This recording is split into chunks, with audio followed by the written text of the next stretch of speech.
Rosalyn Greenman. I was born in 1946, and so in 1964, I was just 17.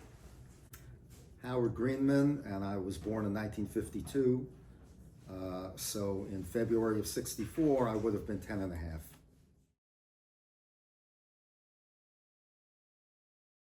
What I remember so well is that the Beatles were heard all over the radio. There was a great deal of hype that they were coming to appear on Ed Sullivan's program. And I told the family that I am going to tape the program, and would everybody please be quiet so that we would get the tape without anybody else's voices being heard.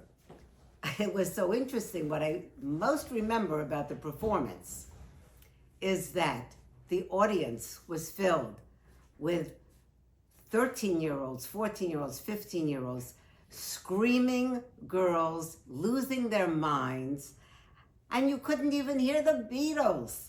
I was very aggravated. My older brother, Paul, who was 4 years older than me, always annoyed me because he did not think that taping the program was a good idea. He thought the Beatles were ridiculous. And so we had a battle royal before the taping began. To fill in a little more history, a little more background on this, our brother Arnold was 12 years older than me. So when I was 8 years old, he was a freshman in college, in Columbia College. And he'd been there for a couple of years then by the time the Beatles were on Ed Sullivan. But Arnie was a math whiz and a computer science whiz.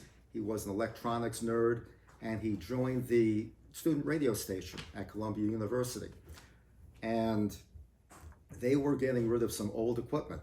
So one day, Arnie came home with a big box, and he took out of the box this reel-to-reel tape recorder, which was something that very few people in America had at that point in time. These machines were very expensive, they were very large, very bulky, they were fussy to operate.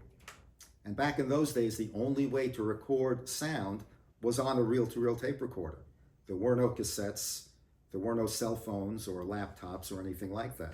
So it was very unusual anybody had anything like this, but we had one. It was old, it was low fidelity, monophonic, but it worked. And when he brought it home, we were very excited about it, and we all had fun making recordings of each other and radio programs and things. When Rosie decided to record this program, the Beatles, this was the Stone Age. We had no way of actually plugging it in with a wire to get the sound. Rosie had to sit on the floor in front of our TV set. We had not sure which TV it was then. It may have been probably the GE TV back then. But we had this little GE TV with like a 14-inch screen, and it sat on top of a metal stand, and it had this pathetic little 4-inch speaker.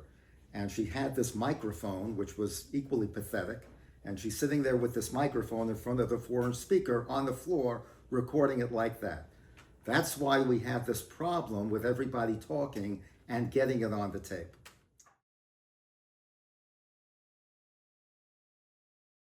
So yes, I remember you sitting there telling everybody this.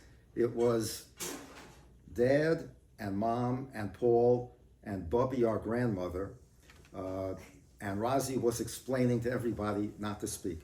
Now, when you were telling Bubby not to say anything, Bubby was a very smart lady. She was very sharp. She had all her marbles, but she was elderly.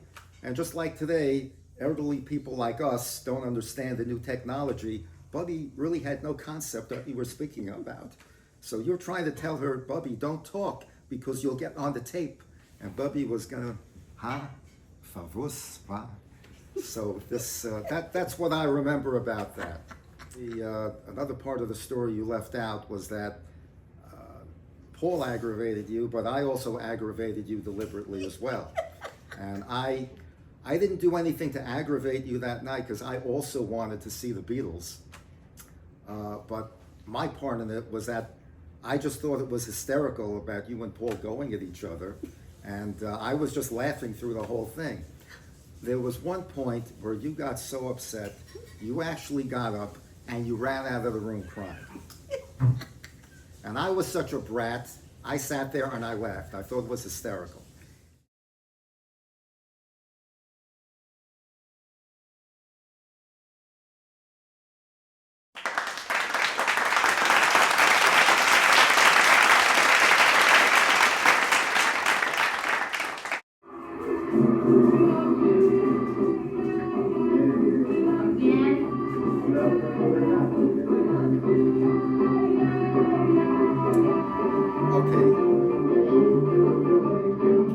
Yeah, that was Mom saying, "Are they playing this again?" And Dad saying, "Yeah, well, that's all they've got." So you have to remember, the Beatles only had one album out at that point. They had half a dozen original songs, and every time they appeared on Ed Sullivan, all 3 times, they played the same 5 or 6 songs.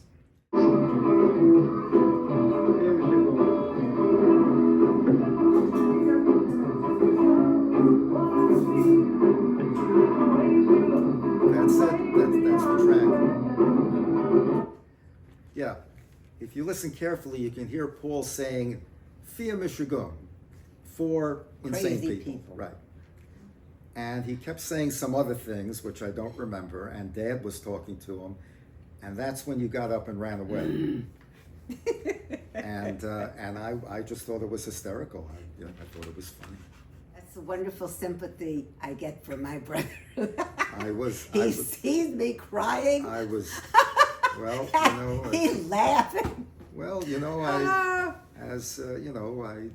I was younger, I teased you a lot and aggravated you a lot. He sure did. And any day I could aggravate my sister was a good day. It was a good day. And then, of course, I got older and I matured and everything, and I saw no reason to change, so I just kept on aggravating my sister. That is very true.